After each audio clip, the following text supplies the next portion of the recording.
Welcome back to another episode of the Eat Well, Be Well Nutrition Podcast. I'm Hannah Gruenewald, a registered dietitian, and I'm joined by a repeat guest today, Heather Souba, Vice President of Population Health of YouthCare.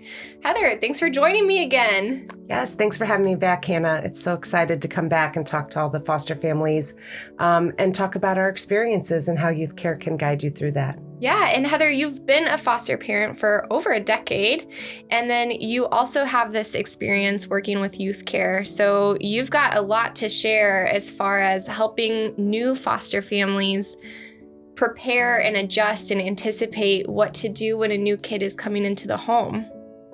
Yeah, it's exciting to be here to be able to talk through that and really shout out to the families that are listening in who are our foster families, and they're bringing these children in and being a hero for them. We really appreciate that. Yeah, well, let's talk a little bit about the food requirements or some of the kind of tricky obstacles to get through.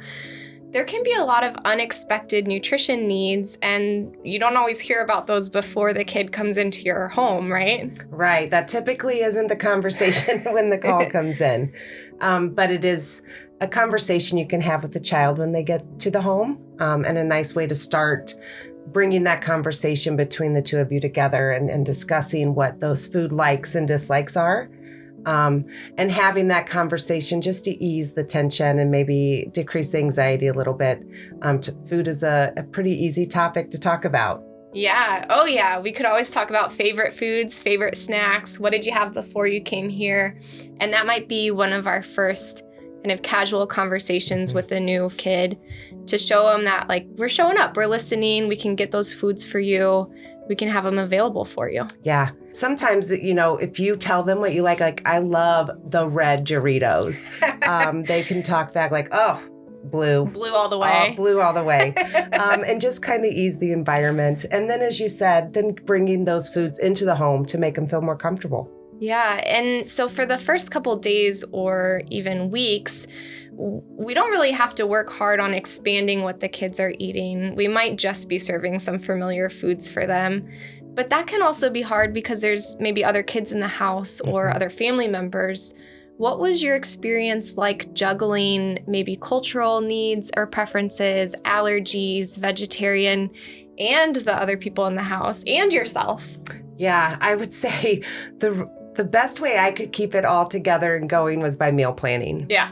Planning out what we are having for the week and making it so those meals are versatile to be able to adapt taco night for vegetarian with maybe a cheese quesadilla, or adjusting spaghetti night based on an allergy or a food preference. So having those easy, quick meals that you can be flexible and adjust to the likes of everyone. Okay, so I'm hearing simple recipes. Absolutely. Having some go-tos, which I know is big in my house too. We have a recipe rotation we go through, even if they're really simple, like boil water and add sauce and sausage, and then keep it so that they're flexible. So something like, spaghetti and meatballs, that's a pretty basic recipe. We don't have to think too hard.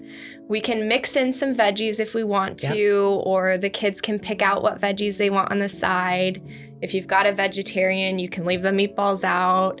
You could even have younger kids pick the pasta shape. So there's a lot of different variations we could do so that everyone's eating a really similar meal and it's not creating more kind of work for you, right? Yeah, with just a few adjustments, you can make it to where everyone is able to eat the meal together. And that's also really important, is some of these kids haven't got to experience mealtime around the table. That might be totally new for them, sitting at a family meal. Yeah. Yeah. And I think I'd love to hear from you. What are ways that you make the table inviting or welcoming? I would just imagine if I was a teenager or a kid walking into a new home, sitting down at family dinner, oh my gosh, what do we talk about? What are we doing? Yeah, I know this is going to sound really simple, but making sure there's enough space for everybody at the table. And then just keeping the conversation light. Oh, yeah. Maybe have, some fun topics to talk about. Nothing real heavy or too much pressure for anyone. But also it takes, the focus off of just the eating. Like if you feel like everybody's going to be staring at you eat or chew, that light conversation can kind of lighten that mood up. Yeah. So no pressure at first or ever really of you have to finish this or you have to try this new food. Just come sit with us. If you want to eat something, you can. We've got an option that you knew about. Maybe you even helped me pick it out. So there's something familiar on the table. If you want to try it, you can. Right. Yeah. Well, tell me a little bit about your experience as a foster parent and as a parent and as a working parent. What is it like? How do you take care of yourself? Oh, that's an important topic, and one that also is really hard because as foster parents watching, that we absorb the trauma that the kids went through. We hear those stories and they sit with us. And so self-care is really important for us to take that time to just regroup, relax. Maybe our patience is running a little thin and we just need a few minutes to catch our breath. The other nice thing about self-care is you're role modeling a behavior for the children that is a really good coping mechanism for them as well. Yeah. And sometimes that can even be done over food or with food. Absolutely. So we're taking a break to have a cookie and tea together, or we're leaving the house to go get a snack, or we're, maybe preparing a food that feels really good to us. Yeah, absolutely. How about resources from a YouthCare perspective? What do we have available? What benefits do we want to make sure listeners are aware of? YouthCare has some phenomenal resources for foster parents. Not only does every family have a case manager that you can contact for anything that you need, we also have the Attach caregiver support group that you can participate in. And it brings foster parents and families together through educational opportunities, support group opportunities, but really just a way to connect with others. Yeah, it sounds like that connection is a huge piece of it. Just you're not alone in this. Someone's probably went through it. And you even said last time we spoke, people listening are probably like, yep, this is familiar. Yep. How about you also told me about a rapid response line so parents can get in contact with their care manager or some support really quickly. Can you tell me about that? Yeah, so there's multiple ways that you can get in contact with YouthCare. You can call us at our member services line. You can call your care coordinator directly. They have direct lines.